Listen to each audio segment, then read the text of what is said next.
हरे कृष्णा। गुड्डू की दुनिया में आप सभी का बहुत बहुत स्वागत है। तो हरी हरी बोल सीरीज में हम आपके लिए लेकर आए हैं श्री कृष्ण लीला पुरुषोत्तम भगवान पुस्तक अध्याय 27। 27वां अध्याय भक्तों हम आज पढ़ेंगे स्वर्ग के राजा इंद्र द्वारा स्तुति।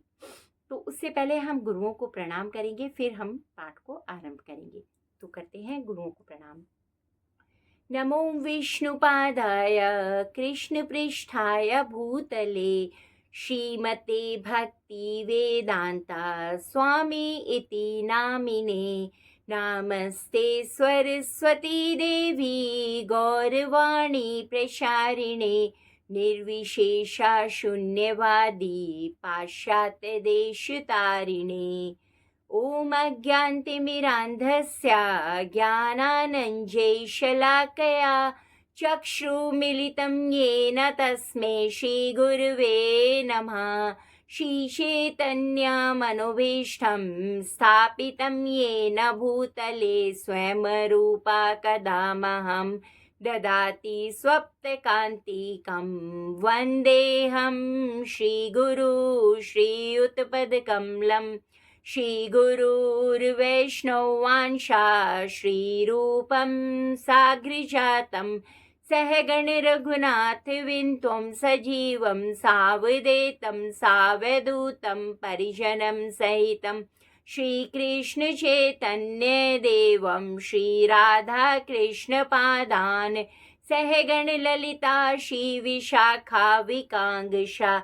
हे कृष्ण करुणा सिंधु दीनबंधु जगतपते गोपेश गोपिका कांत राधा कांत नमस्तुते।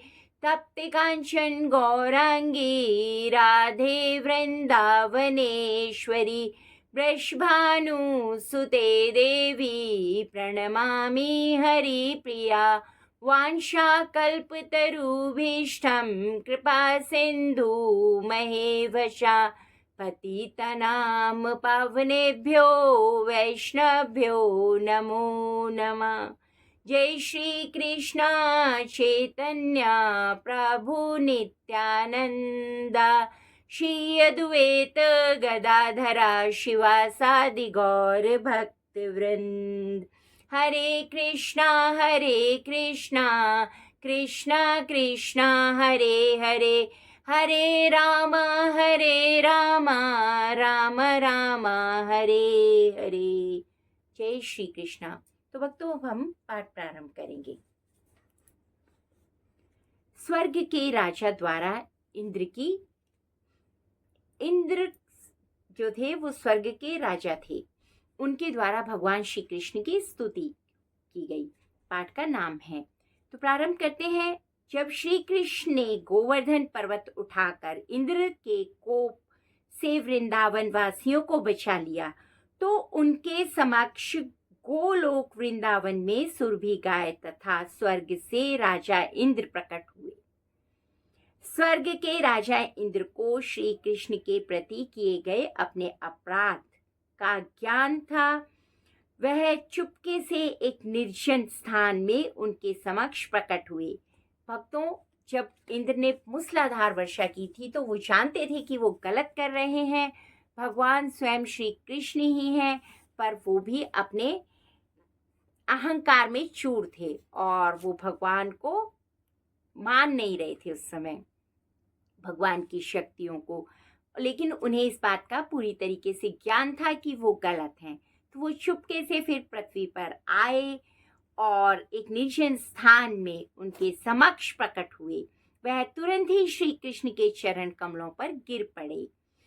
यद्यपि उनका अपना मुकुट सूर्य के समान दीप्तिमान था, इंद्र को श्री कृष्ण के महान पद का ज्ञान था, क्योंकि वे इंद्र के भी स्वामी हैं, किंतु उसे विश्वास नहीं हो रहा था कि उनकी सत्ता को चुनौती, क्योंकि वे इंद्र के भी स्वामी थे, किंतु उसे विश्वास नहीं हो रहा था कि श्री कृष्ण अवतार लेकर वृंदावन में ग्वालों के बीच रह सकते हैं।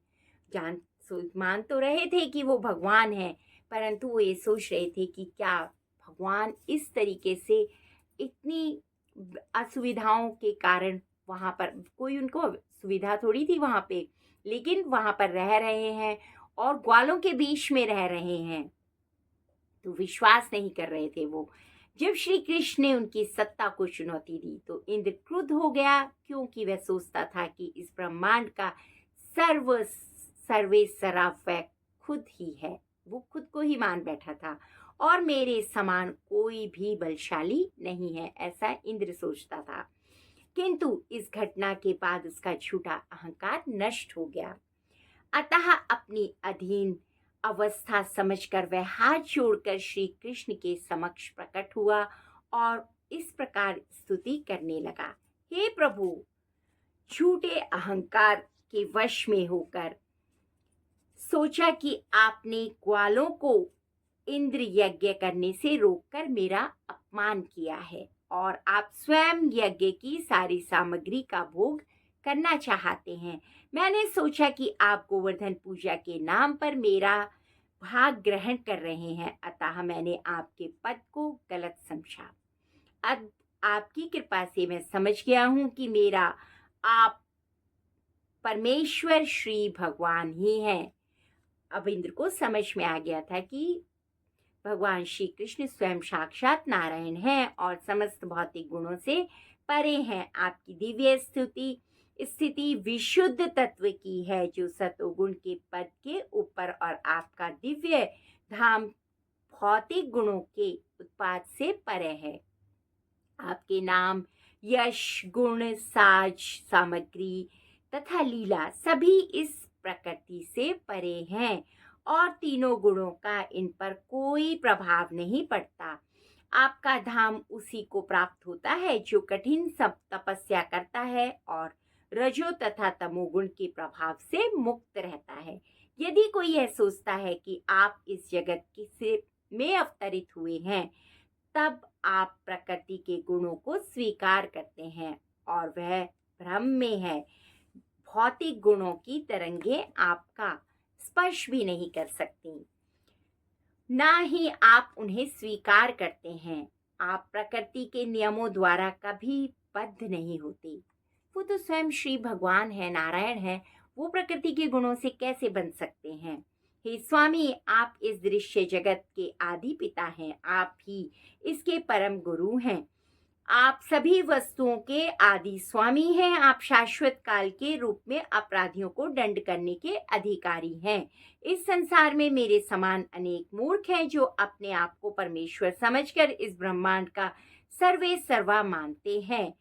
अनेक मूर्ख हैं ऐसी जो अपने आप को परमेश्वर मानते हैं। आप इतने दयालु हैं कि आप उनके अपराधों को स्वीकार न करके ऐसा उपाय निकाल लेते हैं कि उनका अहंकार दमित हो जाए और वे जान लें कि आप ही एकमात्र श्री भगवान हैं और आप में और नारायण में कोई अंतर नहीं है। हे नाथ, आप परम पिता, परम गुरु, परम राजा हैं। अतः आप जब भी जीवात्माओं के आचरण में कोई त्रुटि आए तो उन्हें दंडित करने का आपको अधिकार है। पिता, गुरु तथा राज्य का परम कार्यकारी अधिकारी सदैव क्रमशः अपने पुत्र, शिष्य तथा प्रजा के शुभ चिंतक होते हैं भक्तों। अतः शुभ चिंतक होने के नाते उन्हें अपने आश्रितों को दंडित करने का अधिकार भी होता है। आप स्वेच्छा से इस धरा पर विविध शाश्वत शुभ रूपों में अवतरित होते हैं। आप इस धरा के लोग को महिमा मंडित करने का तथा विशेषतः अपने को झूठे ही ईश्वर घोषित करने वाले व्यक्तियों को दंडित करने के लिए आते हैं। भक्तों, इस जगत में बहुत सारे ऐसे गुरु बने हुए हैं जो स्वयं को ही भगवान मानने लगे हैं। पहले भगवान की महिमा का गुणगान करते हैं और फिर अपनी ही पूजा करवाने लग जाते हैं। तो ये इन सबको सबक सिखाने के लिए भगवान सबक गलत शब्द है, लेकिन हाँ ठीक है, इन सबको ही एहसास कराने के लिए भगवान स्वयं अवतरित होते हैं या कोई ना कोई ऐसा कारण कर देते हैं जिससे कि उन्हें रियलाइज होता है। रियलाइजेशन कराने के लिए इस भौतिक जगत में समाज का सर्वोच्च नायक बनने के लिए विभिन्न प्रकार के जीवों में निरंतर स्पर्धा बनी रहती है, चलती रहती है और नायक तत्व का उच्च स्थान ना प्राप्त करने के कारण वे मूर्ख हताश होकर अपने को ईश्वर या श्री भगवान ही मान लेते हैं। बहुत सारे गुरुओं में आपस में कंपटीशन चलता रहता है कि मैं बड़ा हूँ, मैं बड़ा हूँ। बहुत हमारे देश में बहुत ऐसे गुरु आए हैं जिन्होंने लोगों को बहुत ज़्यादा भक्ति में गलत गलत चीज़ें कराई, भक्तों से उनके विश्वास का गलत इस्तेमाल किया। इस संसार में मेरे जैसे अनेक मूर्ख हैं, किंतु कालांतर में जब उन्हें ज्ञात होता है कि वे आपकी शरण ग्रहण करते हैं और पुनः आपकी सेवा में अपने आप को लगा देते हैं, आपसे ईर्ष्या करने वाले व्यक्तियों को आपके द्वारा दंडित करने का यही कारण है। भगवान जो है सब जानते हैं, भगवान को सब पता है कि कहाँ क्या चल रहा है, कौन क्या कर रहा है। तो भगवान समय समय पर अपने भक्तों को दंडित, जो गलत कार्य कर रहे होते हैं उनको दंडित करते हैं और जो भटक जाते हैं उनको सही राह दिखाते हैं। हे भगवान, मैंने आपकी असीम शक्ति को बिना जाने आपके भौतिक ऐश्वर्य के अहंकार अपने भौतिक ऐश्वर्य के अहंकार के कारण आपके चरण कमलों के प्रति महान अपराध किया है। अतः मैं स्वयं को भगवान मान बैठा और मुझे क्षमा कर दें प्रभु, क्योंकि मैं पहले दर्जे का मूर्ख हूँ। कृपया मुझे आशीर्वाद दें कि जिससे मैं पुनः ऐसा मूर्खतापूर्ण कार्य ना करूँ। यदि आप सोचते हैं कि मेरा अपराध इतना बड़ा है कि क्षमा नहीं किया जा सकता, तो मेरी प्रार्थना है कि मैं आपका शाश्वत दास बना रहूं। इस जगत में आपका अवतरण आपके शाश्वत दासों की रक्षा करने तथा उन शत्रुओं का विनाश करने के लिए ही होता है।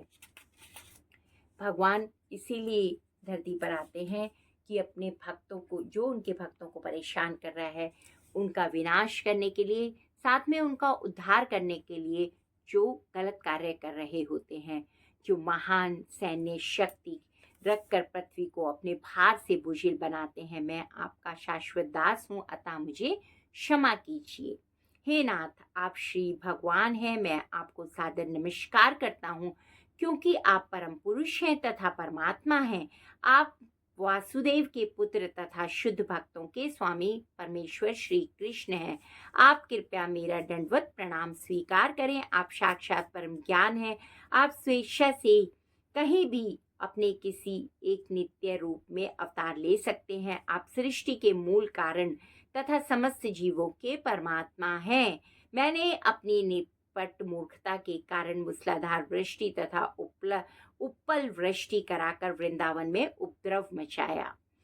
इंद्र ने सोचा कि ये लोग मेरी पूजा नहीं कर रहे हैं तो मैं यहाँ विनाशकारी प्रलय कर दूं, लेकिन इंद्र कुछ भी नहीं कर पाया। स्वयं भगवान ने गोवर्धन पर्वत उठाकर उनकी रक्षा की, और उस समय भगवान सिर्फ 7 वर्ष के थे जब भगवान ने गोवर्धन पर्वत को उठाया था। मैंने आपके द्वारा मेरी तुष्टि के लिए होने वाले यज्ञ को रोके जाने के उत्तम परम क्रोध के कारण ऐसा उपद्रव मचाया, किंतु हे स्वामी, आप मुझ पर इतने दयालु हैं कि आपने मेरा झूठा अहंकार खंडित कर दिया, मुझ पर कृपा की। अतः मैं आपके चरणों की शरण ग्रहण करता हूँ। आप केवल परम नियंता हैं, अपितु समस्त जीवों के गुरु भी हैं। भक्तों, भगवान जो है ना, कभी भी किसी का बुरा नहीं करते। या तो कोई जब अहंकार में बहुत ज़्यादा भर जाता है तब उसके अहंकार का घड़ा फोड़ते हैं भगवान, या फिर हमारे जीवन में जो भी घटनाएं घटती हैं वो भगवान की इच्छा से ही घटती हैं, और हम एक पलक भी नहीं झपका सकते भगवान के बिना। तो इसलिए हमें कभी भी भगवान को नहीं भूलना चाहिए। हमेशा भगवान के श्री चरणों के दास ही बने रहना चाहिए, उनके चरणों का सहारा लेना चाहिए। इस प्रकार भगवान श्री कृष्ण इंद्र द्वारा प्रशंसित होने के बाद मुस्कुराते हुए तथा मेघ की भांति घन गंभीर वाणी में बोले, हे इंद्र, मैंने तुम्हारा यह यज्ञ तुम पर अपनी अहेतु की कृपा दिखाने और तुम्हें यह सिमरन दिलाने के लिए किया कि मैं तुम्हारा शाश्वत स्वामी हूँ, रोक दिया। मैं न केवल तुम्हारा अपितु अन्य सारे देवी देवताओं का भी स्वामी हूँ। तुम्हें यह सिमरन रखना चाहिए कि तुम्हारा सारा भौतिक ऐश्वर्य मेरी कृपा के कारण ही है। कोई भी व्यक्ति स्वतंत्र रूप से ऐश्वर्यवान नहीं बन सकता जब तक उस पर मेरी कृपा नहीं होगी। हर व्यक्ति को सदैव सिमरन रखना चाहिए कि परमेश्वर मैं हूँ, मैं किसी पर भी अपनी कृपा कर सकता हूँ और मैं किसी को भी पीड़ित कर सकता हूँ, क्योंकि मुझसे श्रेष्ठ कोई नहीं है। यदि मैं देखता हूँ कि कोई अहंकार के वशीभूत हो चुका है तो उस पर अपनी अहेतु की कृपा दिखाने के लिए उसका सारा वैभव हर लेता हूँ। तो वैभव हरने का कारण ये नहीं होता कि भगवान उसके साथ कुछ गलत कर रहे हैं, उसको रियलाइज करा रहे होते हैं कि वो भटक गया है, कुछ गलत कर रहा है। यह ध्यान देने योग्य है कि श्री कृष्ण कभी कभी धनी व्यक्ति को अपनी शरण ग्रहण कराने के लिए उसका सारा ऐश्वर्य हर लेते हैं। भक्तों, ये संसार हमने देखा होगा कि कितनी दुनिया कैसे कैसे जीवन बिता रही है। कुछ लोग बाहर बारिश में बाहर सोते हैं, उनके पास ना छत है ना बिछौना है। कुछ इतने मूल्यवान घरों में रह रहे हैं और बहुत ही अच्छे से अ, सब कुछ मिल रहा है। तो ये ना सोचिए कि उनका कोई उसमें गुण है, इसमें उन पर प्रभु की अहेतु की कृपा है, इसलिए उनको ऐसा मिला हुआ है। और ये जो इस तरीके से हम गलत तरीके से रह रहे हैं, हमारे पास साथ कुछ बुरा हो रहा है, वो भी हमारे ही किसी जन्मों का कर्म है जो हम भोग रहे हैं। कभी कभी यह देखा जाता है कि अत्यंत ऐश्वर्यशाली व्यक्ति अपनी भक्ति के कारण दरिद्रता को प्राप्त हो जाता है, किंतु किसी को कभी यह नहीं सोचना चाहिए कि चूंकि उसने परमेश्वर की पूजा की इसलिए वह निर्धन हो गया। ऐसा नहीं होता। उसके खुद के कुछ कर्म होते हैं जिसके कारण वो दरिद्र बन जाता है। भगवान ने जब हमें धन दिया है तो हमें दान करना चाहिए। जितना हम दान करते हैं, दान करने से धन बढ़ता है, विद्या दान करने से बढ़ती है भक्तों। किंतु किसी को कभी भी नहीं सोचना चाहिए कि पूजा के कारण वह निर्धन हो गया है। कहने का वास्तविक तात्पर्य यह है कि जब कोई शुद्ध भक्त होता है किंतु गलत करना के कारण वह प्रकृति पर अपना प्रभुत्व जताना शुरू कर देता है, तो श्री भगवान उसका सारा ऐश्वर्य हार कर उस पर विशेष अनुग्रह प्रदर्शित करते हैं, जिससे कि अंततः वह परमेश्वर की शरण ग्रहण कर सके। इंद्र को शिक्षा देने के बाद श्री कृष्ण ने उससे अपने स्वर्ग धाम लौट जाने का तथा सदैव यह स्मरण रखने के लिए कहा कि कभी भी अपने आप को सर्वोच्च न मानना, अपितु परमेश्वर के अधीनस्थ समझना चाहिए। उन्होंने उसे स्वर्ग का राजा बने रहने का किंतु झूठे अहंकार से बचने के लिए भी कहा। तत्पश्चात इंद्र के साथ श्री कृष्ण का दर्शन करने आई दिव्य सुरभि गाय ने उन्हें सादर नमस्कार किया और उनकी पूजा की। सुरभि ने इस प्रकार स्तुति की कि हे कृष्ण, आप समस्त योगियों के सर्वाधिक शक्तिशाली हैं, क्योंकि आप ब्रह्मांड भर के आत्मा हैं और आपसे ही यह दृश्य जगत उत्पन्न हुआ है। अतः यद्यपि इंद्र वृंदावन में मेरे वंशधरों अर्थात गायों को मारने का यथाशक्ति प्रयास किया, किंतु वे आपकी शरण में बनी रहीं और आपने उन सबों की रक्षा की। हम अन्य किसी को परमेश्वर नहीं जानती, ना ही हम अपनी रक्षा के लिए किसी अन्य देवताओं के पास जाती हैं। अतः आप हमारे इंद्र हैं, इस जगत दृश्य जगत के परम पिता हैं। आप गाय ब्रह्मांड देवता अपने शुद्ध भक्तों के रक्षक तथा उद्धारक हैं। आप हमारे इंद्र हैं। भगवान से प्रार्थना करती हैं सुरभि गाय, हे भगवान, आप इस पृथ्वी पर अशुद्ध कर्मों के भार को कम करने के लिए प्रकट होते हैं। और फिर सुरभि गाय भगवान श्री कृष्ण को दूध से स्नान कराती हैं। इस प्रकार श्री कृष्ण का अभिषेक सुरभि गाय ने अपने दुग्ध से तथा इंद्र ने अपने हाथी की सूंड द्वारा आकाश गंगा के जल से किया। इसके बाद सुरभि गायों तथा अन्य देवताओं तथा उनकी माताओं ने श्री कृष्ण को गंगा जल तथा सुरभि के दूध से स्नान कराने में इंद्र का साथ दिया और प्रार्थना की। इस प्रकार श्री कृष्ण सब पर प्रसन्न हुए। गंधर्व लोक, विद्याधर लोक, सिद्ध लोक तथा शरण लोक के सारे वासियों ने मिलकर भगवान धाम का जाप करने लगे। भगवान श्री कृष्ण के नाम का जाप करने लगे और करते हुए श्री भगवान का योगासन किया। उनकी पत्नियां तथा अप्सराएं अत्यंत हर्ष के कारण नाचने लगीं। उन्होंने आकाश से निरंतर पुष्प वर्षा करके श्री भगवान को प्रसन्न किया। सब कुछ हंसी खुशी से संपन्न हो गया तो गायों ने अपने दुग्ध से सारी पृथ्वी को अल्पावित कर दिया। नदियों का जल उमड़ कर विविध स्वादों से पूरित होकर बहने लगा और वृक्षों को पोषण पहुंचाने लगा, जिसने उनसे विविध रंगों तथा स्वाद के जिससे क्या हुआ कि उनमें विभिन्न रंगों के फूल तथा स्वाद के फल फूल खिलने लगे, उत्पन्न होने लगे। वृक्षों से मधु चूने लगा।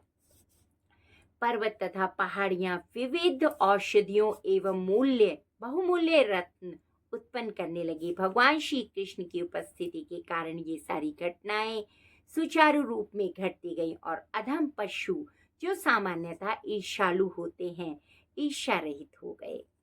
वृंदावन में समस्त गायों के स्वामी तथा गोविंद नाम से विख्यात श्री कृष्ण को प्रसन्न करने के बाद इंद्र ने स्वर्ग को लौट जाने की स्तुति की और अनुमति मांगी भगवान से।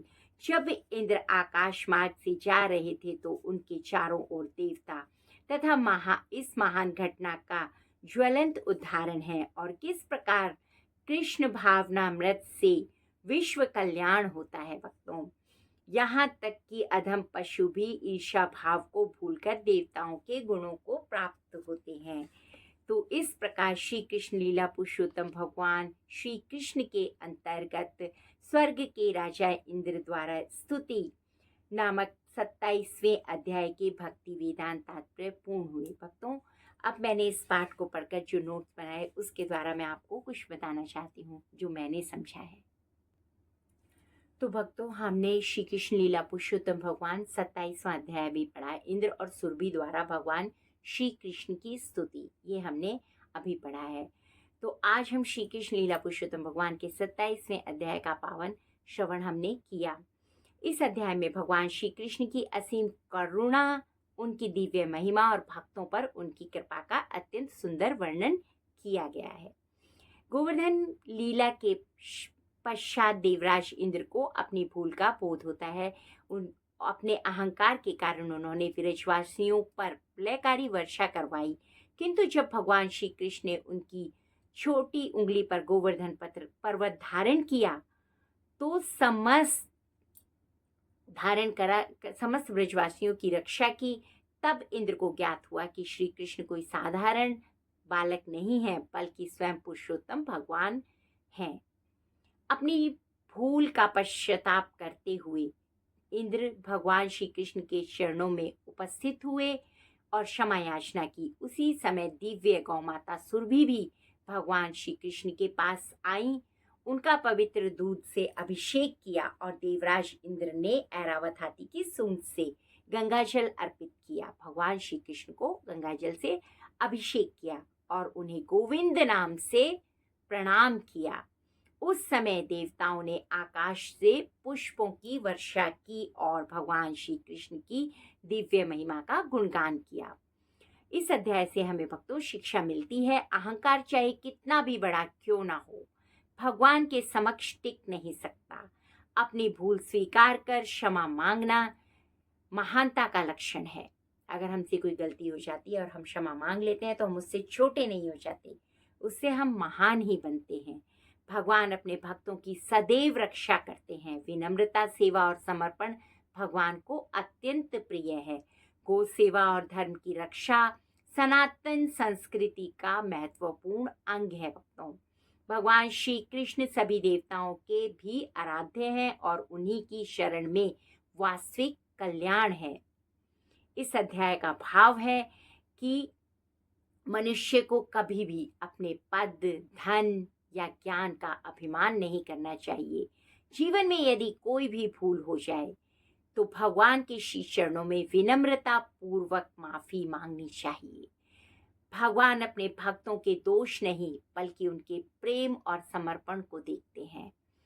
जो भक्त श्रद्धा और विश्वास के साथ भगवान की शरण ग्रहण करता है उसका जीवन मंगलमय हो जाता है। भगवान श्री कृष्ण को हम धन्यवाद करेंगे। हे पूर्ण पुरुषोत्तम भगवान श्री कृष्ण, आपकी दिव्य लीलाएं हमारे जीवन को प्रकाशमान बनाती हैं। इंद्र और सुरभि की इस अद्भुत लीला के माध्यम से आपने हमें विनम्रता, भक्ति और क्षमा और धर्म का अमूल्य संदेश दिया है। आपके श्री चरणों में हमारा बारंबार प्रणाम है। इस प्रार्थना को हम करते हैं कि हृदय से मैं सदैव अपनी निष्काम भक्ति और श्री राधा के प्रति प्रेम और समस्त जीवों के प्रति हमारे जीवन में करुणा बनी रहे। प्रभु ऐसी हम पर कृपा करें। तो भक्तों, आप सभी के चरण कमलों में विनम्र निवेदन है कि अगर आपको मेरे द्वारा सुनाई गई यह दिव्य लीलाएं, श्रीमद् भगवद गीता कथा, भक्ति से जुड़े पावन प्रसंग अगर आपको प्रिय लगते हों तो कृपया करके हम आपके अपने परिवार, YouTube परिवार गुड्डू की दुनिया चैनल पर अपना स्नेह और आशीर्वाद प्रदान करें। चैनल को सब्सक्राइब करें, वीडियो को लाइक करें और अपना प्रेम प्रकट करें। अधिक से अधिक भक्तों तक भगवान की महिमा पहुंचाने के लिए शेयर करना ना भूलें भक्तों, और कमेंट्स में प्रेम पूर्वक अवश्य लिखें जय जय श्री राधे। आपका एक छोटा सा सहयोग श्री भगवान और श्री राधा रानी की भक्ति का संदेश अनगिनत भक्तों तक पहुंचाने में हमारा सहयोग करेगा। जय जय श्री राधे। आप सभी का जीवन मंगलमय हो, सदा स्वस्थ रहें और भक्ति में आगे बढ़ते रहें। धन्यवाद।